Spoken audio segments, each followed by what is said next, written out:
Hi everyone, it's Chenzo from RealityArtPod here to talk about the Week 3 Veto episode of Big Brother 26. Last time on Big Brother, young Cedric tippy-toed through Ainsley Land and found sweet victory in the HOH competition, later nominating quitter Kenny, volunteer Tucker, and house pariah Angela. At the beginning of this episode, the announcer tells us this will be the craziest veto ceremony of all time, but first, I put a link in the description so you can watch my playlist, catch up on my previous recaps and rankings. If you like the content, consider liking and subscribing, but let's get into it. We pick back up where we left off after the nomination, where Kenny has now been talked off the ledge by the diary interviewer and is telling us his competitive spirit has been activated and he's ready to win this veto. Angela thinks it's a weak move to nominate her, which it is, and she's ready to fight my damnedest. Oh, I'm probably not allowed to say that.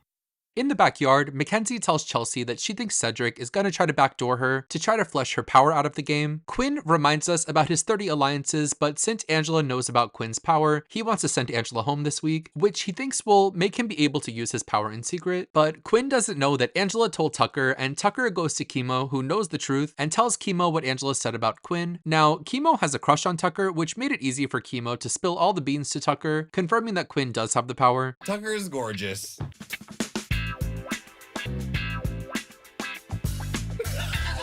Not only does Chemo confirm it, he tells Tucker all the tea about how the power works. So Tucker wants to win the veto and use it to make sure one of the powers is flushed from the game. Then there's a whole segment of quitter Kenny being a quitter, saying he's in pain every night, agonizing about missing his family. T-Core is annoyed by him because he says he wants to quit and is still winning competitions and trying. $70,000 doesn't even trump what I got waiting for me at home. They pick players for the veto competition and Leah and Mackenzie are drawn to play. Later in the backyard, Kenny tells Cedric that he wants to go home so badly that he wants to win the veto and save Angela to make sure he goes home. I feel like even the show hates Kenny because in the end they edit a red thumbs down over him. For the veto competition, they're in a digital jungle helping Ainsley to recharge her battery by getting the energy core out of the jungle maze. I'm so over Ainsley and how all of these challenges are helping Ainsley fix this or that. She is such a mess, always got something wrong with her. They need to carry this lit up monstrosity that's supposed to be a battery but doesn't look like one through the bamboo maze, and they lose battery if they hit the hanging green vines. Whoever has the most battery when they hit the end will win the veto. Cedric is up first, deciding to go for precision over speed, so he moves slow, but he also hits a ton of vines. Mackenzie tries to reference Tucker.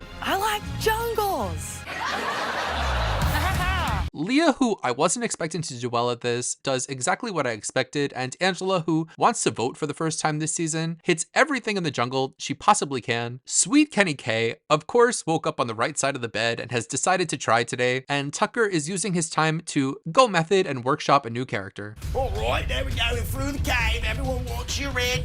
Made it through the cave. In the results, the top 3 finishers are announced to be Mackenzie, Tucker, and Kenny, to a face crack from Angela.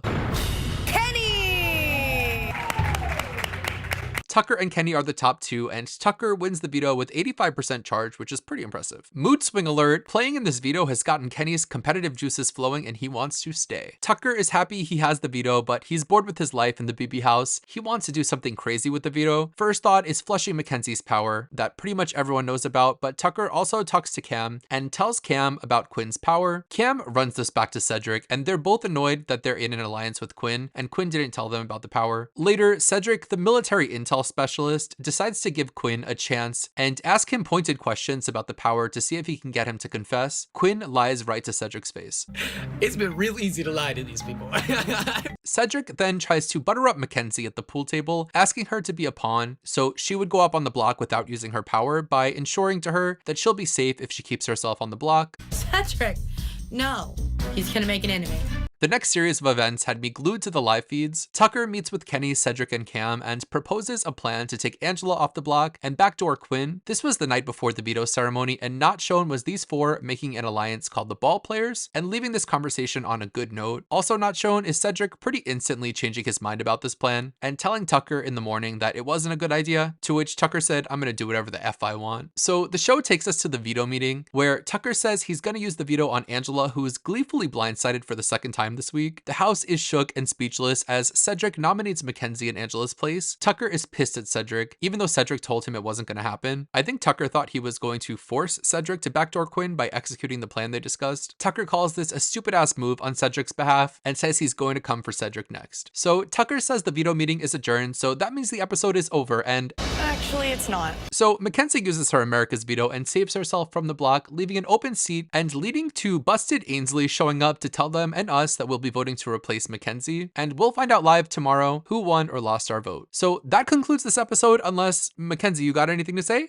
No. Okay, I thought this was a good episode. I think they could have tightened up the editing for the post-veto Quinn exposed drama, and even showed us the fight that happened after the ceremony, as I don't know if they'll have time in tomorrow's episode to do it justice. The real headline here is that we'll be voting for the renom. Personally, I voted for Quinn because I think it'll be funny, and I've publicly disagreed with how Quinn's been playing with this power from the beginning, but I love votes like this because they bring back that BB26 Twitter toxicity. So sound off in the comments, who are you voting for and why? I'll be back tomorrow night to talk about the eviction episode and with my week 3 player rankings. Subscribe so you don't miss it. Until tomorrow, have a nice night. Bye.